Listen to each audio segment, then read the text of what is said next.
You ever seen 3 HOA board members roll up on a man like a SWAT team, just because he's holding a fishing rod? I have. And I was that man. 1 minute, I'm sipping black coffee by the lake behind my cabin, listening to loons echo across the water. The next, a trio of self-important suburban tyrants screeches up in a golf cart like they're about to bust a meth lab. The leader, a bleach-blonde woman with wraparound sunglasses and a laminated clipboard, points at me like I just committed a felony. "Sir, you are in violation of HOA Code 7B.5, unauthorized recreational angling." I almost dropped my pole laughing. That was the moment I realized these people weren't just annoying, they were dangerous in the way only power-drunk volunteers can be. And they had no idea who they were messing with.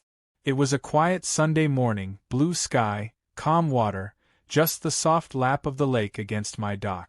I had my usual setup: a fold-out chair, my dad's old tackle box, and a cup of gas station coffee that somehow always tasted better outdoors. Fishing wasn't just a hobby, it was my ritual, my church, my therapy. That lake had been behind my property since I bought this cabin 10 years ago. It wasn't a question of ownership or privilege. It was just part of life out here.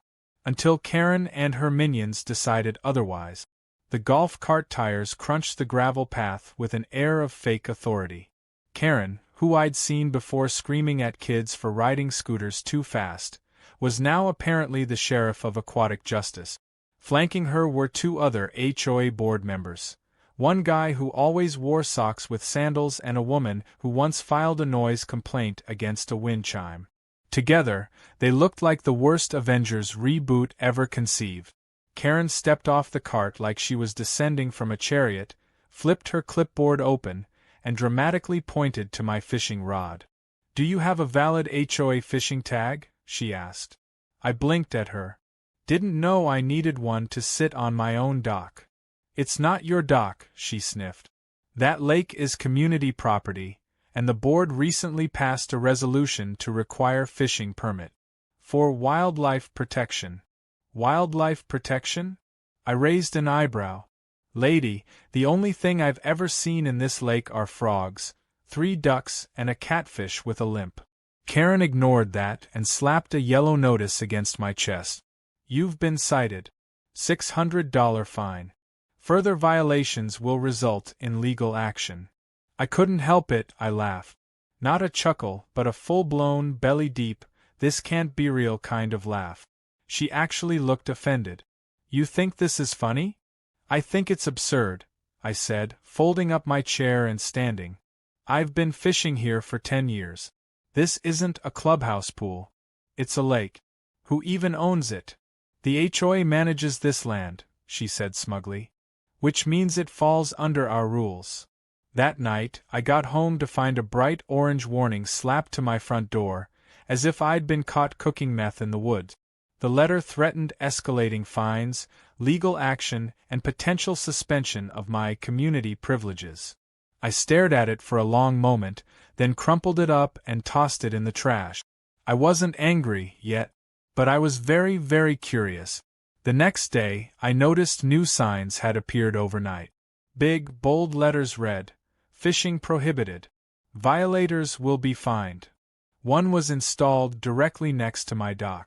Another was mounted along the tree line where I usually parked my canoe. I took a deep breath, walked back inside, and made a phone call I hadn't made in a long time. My lawyer, Barry, was an old friend from college who usually helped me with business filings. He picked up on the second ring. "Dean, if this is about the time I told your ex that she could keep the dog, I'm still sorry." "Not that," I said. "I want you to look up something for me. The lake behind my cabin. I need to know who owns it.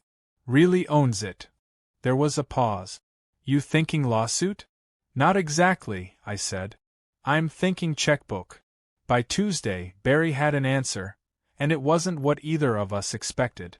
Turns out, the lake wasn't technically HOA property. It had been part of a large land deal 30 years ago when the neighborhood was still a patch of dirt lots and zoning proposals. The lake had been leased to the original developer for community use, but the option to purchase it outright was never finalized. The holding company that still held the deed had gone dormant. The land, technically, was still up for grabs. They think they own the lake, Barry said, but nobody ever actually bought it. I leaned back in my chair and grinned. What would it take to buy it now? He whistled.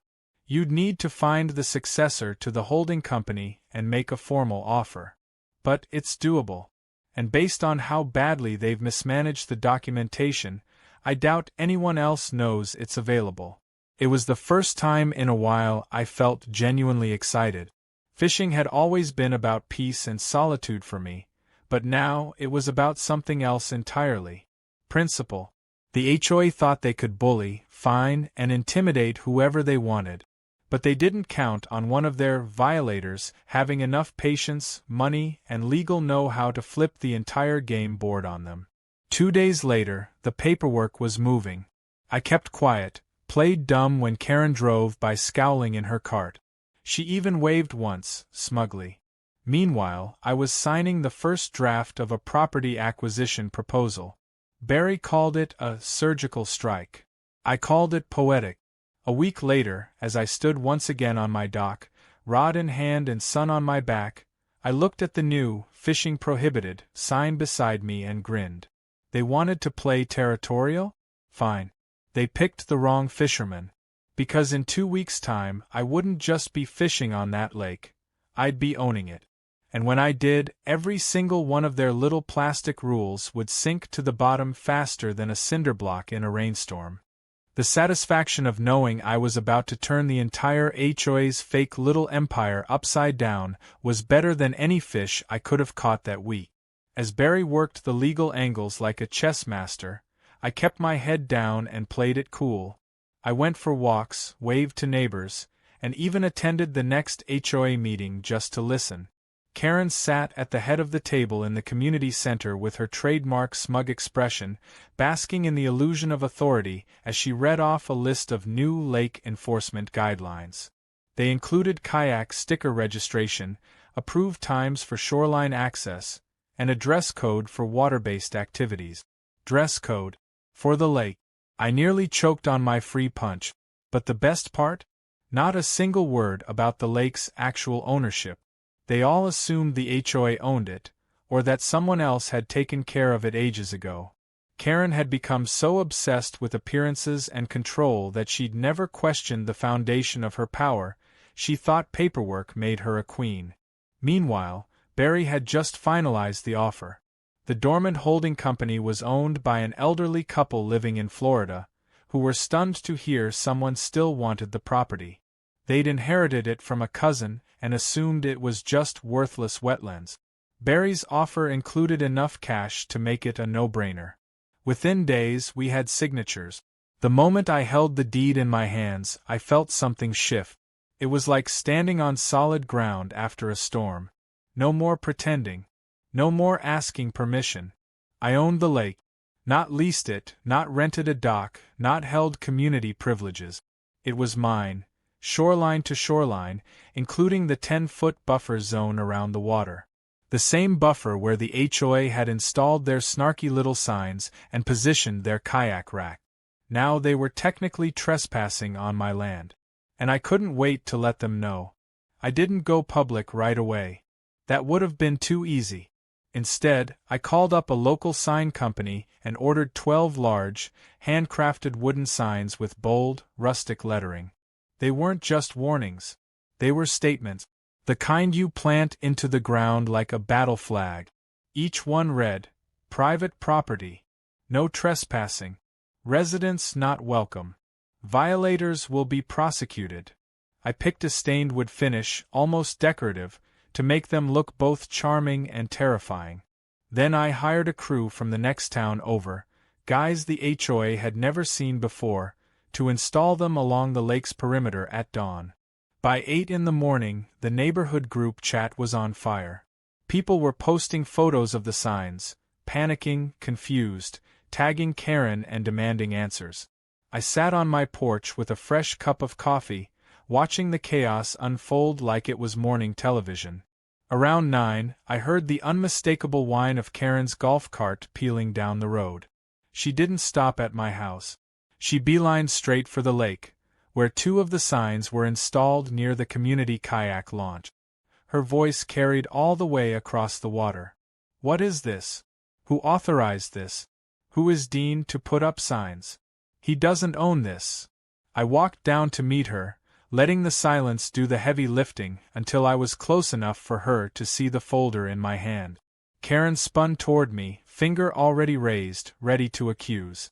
Dean, you can't just... I held up the folder and opened it, showing her the deed. Stamped. Recorded. Finalized. Her mouth snapped shut.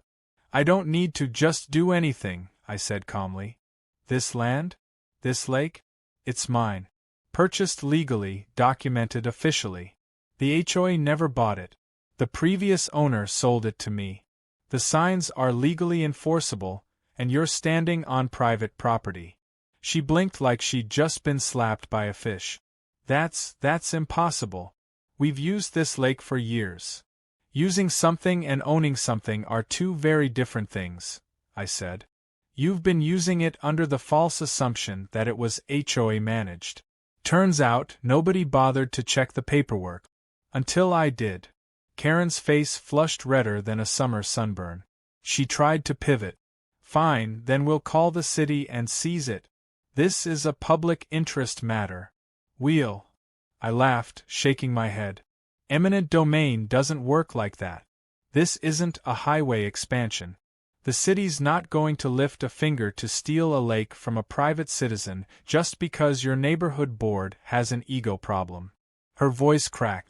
You can't just ban people. You'll have the entire community furious. I leaned in slightly, voice low and amused. Oh, I know. That's the best part. By noon, the signs had drawn small crowds of curious residents. Some were angry. Others just looked stunned. I let them come up to me, one by one, and I explained everything. Calmly. Rationally. You've been lied to, I said. This lake was never HOA property. I just happened to notice the legal loophole before anyone else did. Now, unfortunately, due to recent events and ongoing harassment, I've decided to restrict access. It's not personal. It's just policy. Same way the HOA likes it. Karen stormed back to the clubhouse and immediately called an emergency board meeting. I wasn't invited, obviously, but I heard plenty through the grapevine. She wanted to file an injunction, sue me for community theft, and even proposed trying to pass a special resolution declaring the lake as neighborhood domain. All of it was laughed down, especially after Barry sent a cease and desist letter to the entire board, complete with deed copies and a friendly reminder that slander would be met with defamation claims. Rick, one of Karen's loyal board buddies, tried to act tough the next morning. He marched up to the edge of the lake with a fishing pole and dared me to stop him. I simply called the sheriff's office and handed them a copy of the deed when they arrived. Rick got a trespassing warning and a very expensive lesson in what happens when you push your luck with a legal landowner. Things were escalating fast, and I could see the cracks forming. Karen was losing her grip. The community was split between people who thought I was a genius and those who blamed me for taking away their lake days. But that didn't bother me. Because this wasn't about popularity. It was about principle. And besides, I hadn't even started the best part yet. Because what Karen and the HOA didn't know, what I had planned next, would make those wooden signs look like polite suggestions. I wasn't just going to own the lake. I was going to monetize it. And the HOA? They'd be the only people who couldn't buy in. The day after Rick got slapped with a trespassing warning, the HOA's meltdown kicked into full gear. It was as if Karen had lit a fuse under her own leadership, and now the whole board was running around like a bunch of headless chickens in khakis and branded polos. I heard they held a private emergency session in the clubhouse where Karen dramatically stood up, pounded her gavel, and declared war. Not metaphorical war, actual war. Her words. "We are under siege," she apparently told them, voice trembling with righteous fury. This is an invasion of our lifestyle, and I will not back down. To her, it wasn't about fishing rights or legal ownership anymore. It had become a matter of ego, of reclaiming her imagined throne. Problem was, the troops weren't exactly lining up behind her. Word had spread quickly about what actually happened. My signed deed. The years-long HOA oversight. Barry's cease and desist letter. People were beginning to realize that Karen had acted on assumptions, not facts, and now their summer plans were evaporating faster than the morning mist off the lake. No more kayaking. No paddleboards. No lazy floating on giant flamingo inflatables. The community had just been locked out of its own jewel, and most folks were starting to understand exactly who was to blame. I wasn't celebrating, though. Not yet. There was still too much fallout to observe.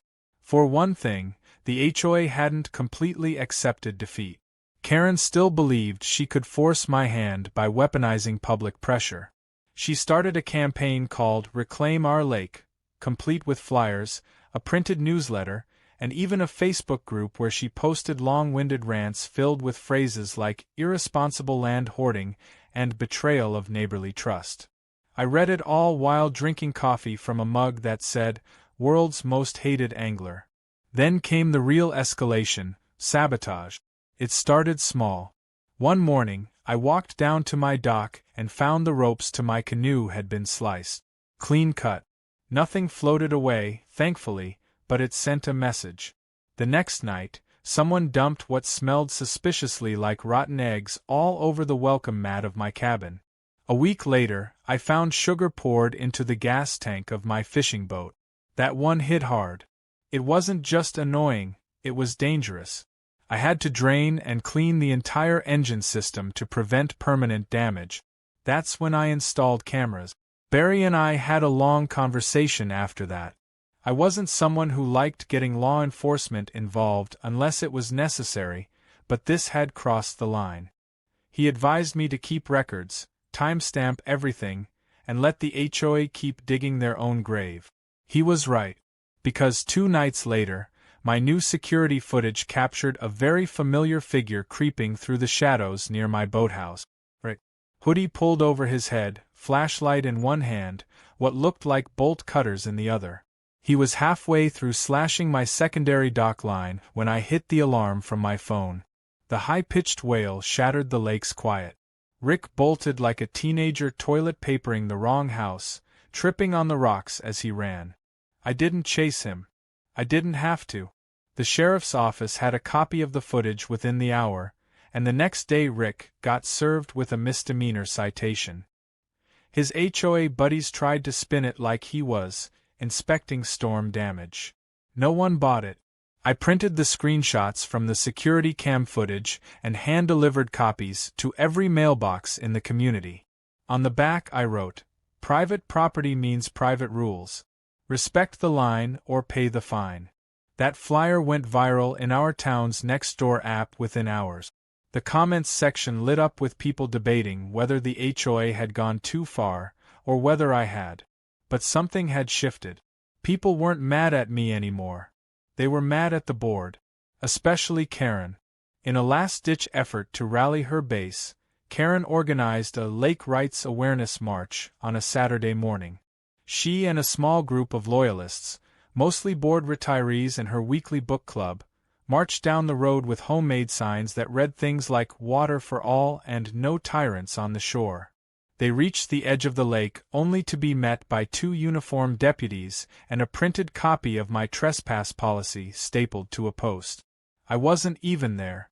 I was in town buying supplies for the next phase of my plan. But someone snapped a picture of Karen being turned away from the lake she once called the heart of our community. That image became an instant meme. The following week, Karen called a full HOA meeting, promising a vote to override the board and take legal action against me. What she didn't count on was how fractured the board had become. Half of them had already started distancing themselves from her. The rest were tired of looking like fools. When she presented her plan to hire an attorney and sue me for public use obstruction, she didn't even get a second on the motion. Silence filled the room. Then came the bombshell. An older resident named Mr. Phelps, quiet, soft-spoken, always wore the same fishing hat, stood up and cleared his throat. "Karen," he said, "you told us this lake was HOA property. You told us Dean was breaking rules. Turns out, none of that was true. And now you're costing this neighborhood more than we can afford, financially and otherwise. I think it's time someone else ran this place." The room went still. Karen blinked. Her gavel tapped nervously against the table. But no one came to her defense. Later that evening, I got a knock on the door. It was Marcia, one of the board members who'd always been more of a fence-sitter. She handed me a cupcake with blue frosting and a sheepish grin.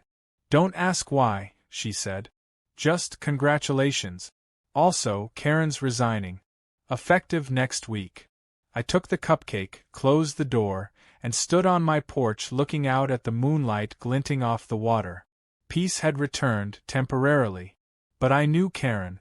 She wasn't going to let this end quietly. She might have been voted out, but she wasn't the type to just fade into the shadows. She was plotting something.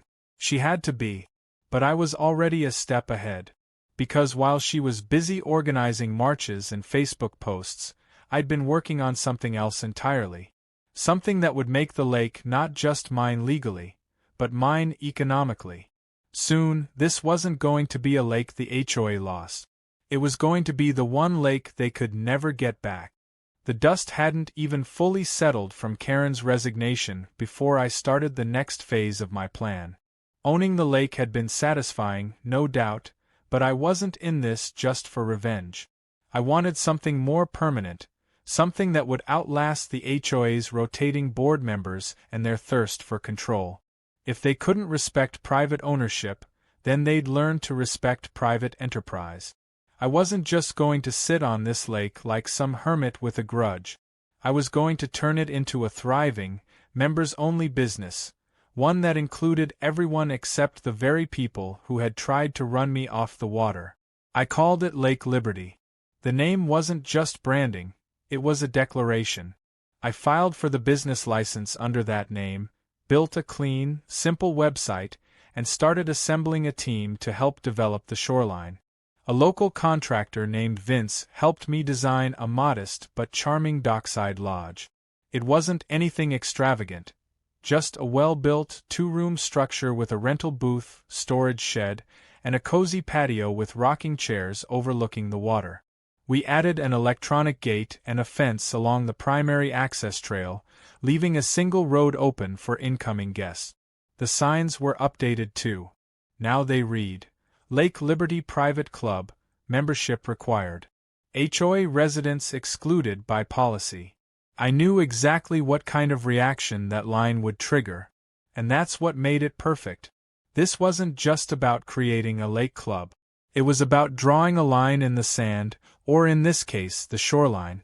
I wasn't barring people arbitrarily. I was excluding a group that had shown nothing but entitlement and hostility. And this time, the law was entirely on my side.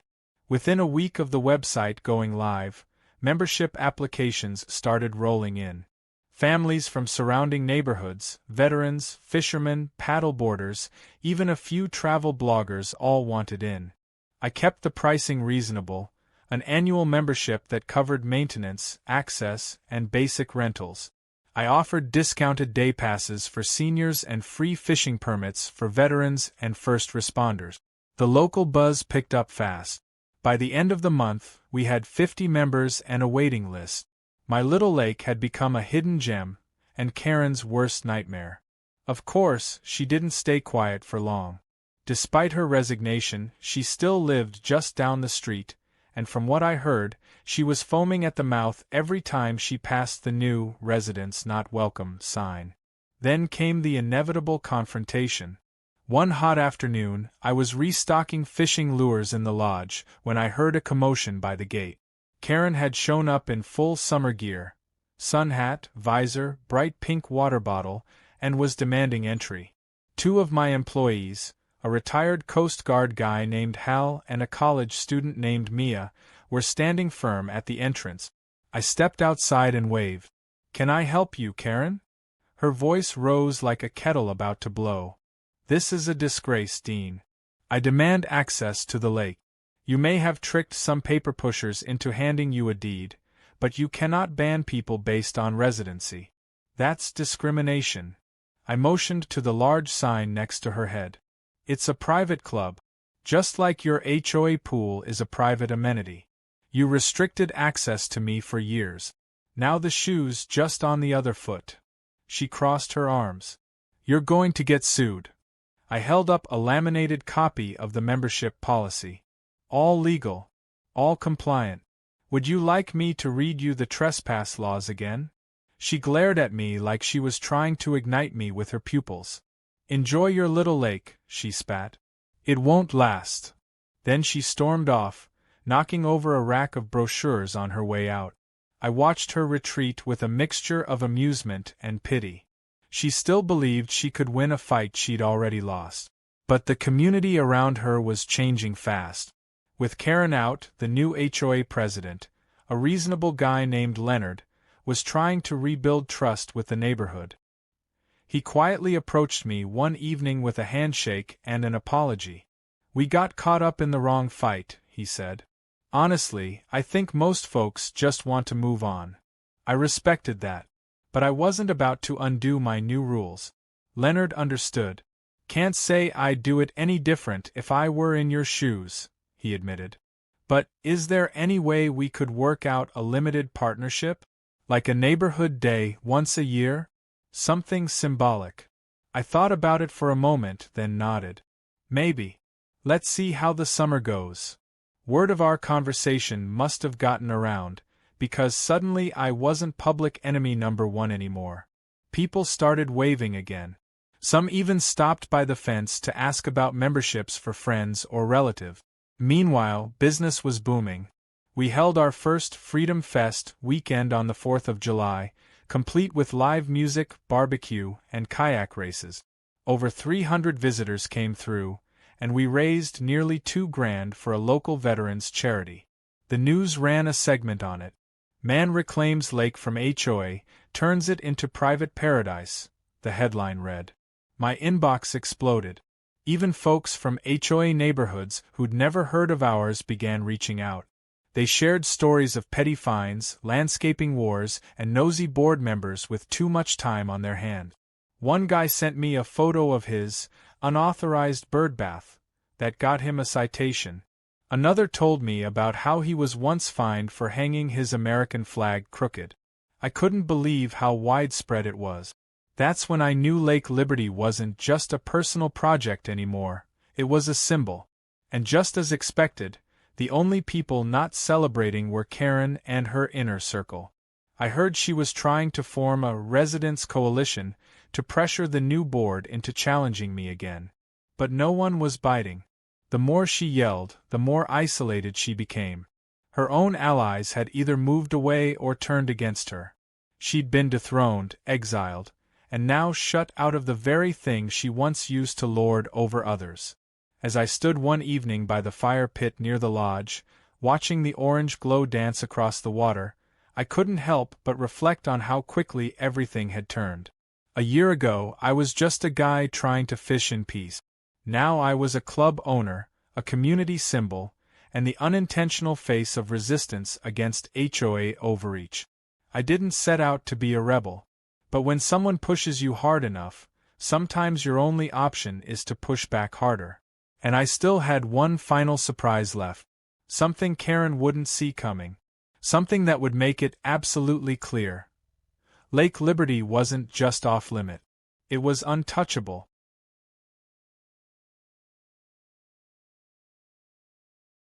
The morning the final sign went up was calm and quiet, like the lake itself knew what was about to happen.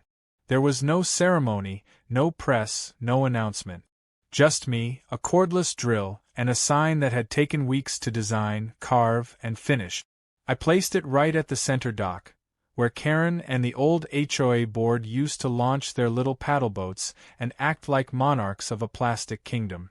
The sign read simply, Private Lake. Club members only. HOA officials permanently banned. Enjoy the view from afar. It was stained dark oak, with brass trim, and beneath the message, a carved base leaped over the words like punctuation on a perfect sentence. I stepped back and admired it as the early sunlight shimmered across the water. People came and went that day like usual. Visitors checked in at the lodge, a family unloaded kayaks from a roof rack, and 2 veterans from the local American Legion chapter pulled up with folding chairs and fishing rods. There was peace here now, real peace. The kind that didn't require compromise. The lodge had become more than a business. It was a gathering place, a small ecosystem where people appreciated the land, respected the rules, and left things better than they found them. I hired local teens for summer jobs and kept discounts rolling for first responders and teachers. For everyone else, the rates were fair and the environment welcoming. Everyone, that is, except the ones who once thought they could run this place like it was their private fiefdom. Karen hadn't been seen around the lake in weeks, but her name still came up now and then. People would whisper about her like she was some retired villain from a comic book, once feared, now just a sad memory. Rumor had it she'd tried to start a competing nature club at a nearby retention pond, but that fell apart after she got into a shouting match with a city worker over mosquito fogging. Her reputation was shot, and her reach had withered.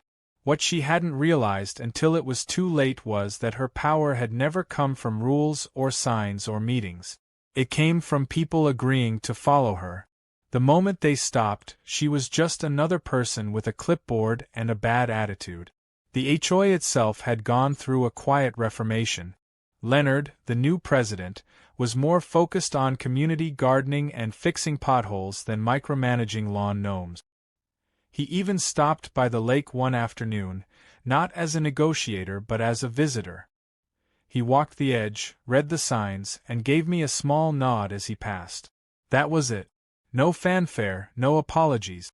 Just a moment of quiet understanding between 2 men who'd seen what unchecked power could do to a neighborhood. But the final act in this saga wasn't complete until the town's annual community showcase day arrived.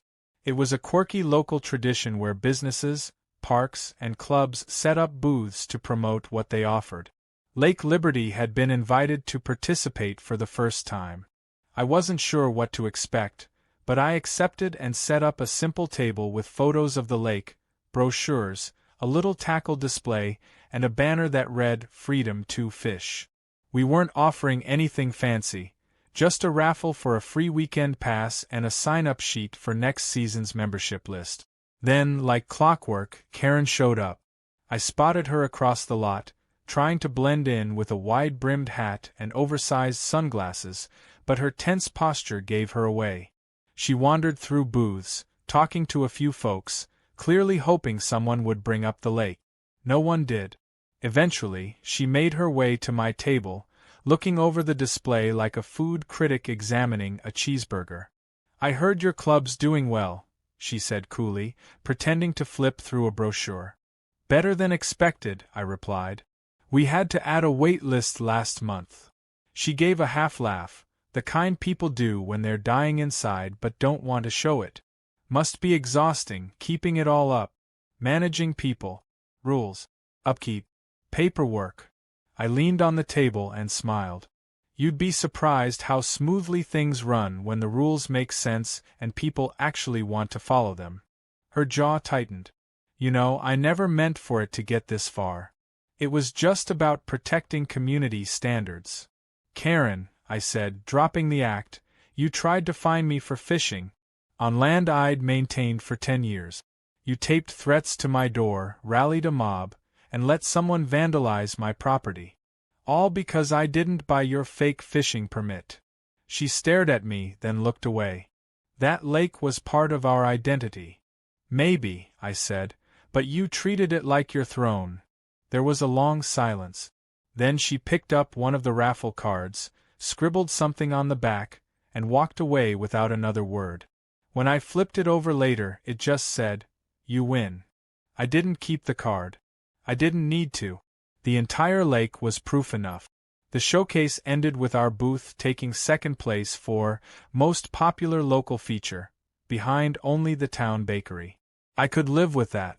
That night, I returned home, poured myself a cold drink, and walked down to the dock. The sky had turned soft and gold, the kind of sunset that made you forget the nonsense you'd endured to reach that moment. I sat down, cast a line, and let the quiet take over. There was no longer any urgency. No HOA politics. No shouting. Just me, the water, and a lake that was finally, irrevocably mine. Lake Liberty stood not as a monument to revenge, but as a sanctuary built from persistence and principle. And maybe a little pettiness, sure, but earned, measured, and channeled into something lasting. A few kids rode by on bikes, waving as they passed. One of them shouted, "Hey Mr. Dean, you really own a whole lake?" I laughed. "Yup. All of it." They disappeared down the road, and I leaned back with a grin. I never planned to own a lake. I just wanted to fish in peace. But sometimes, when people try to push you out of the water, the best thing you can do is buy the whole thing and build a pier that says, "No bullies allowed."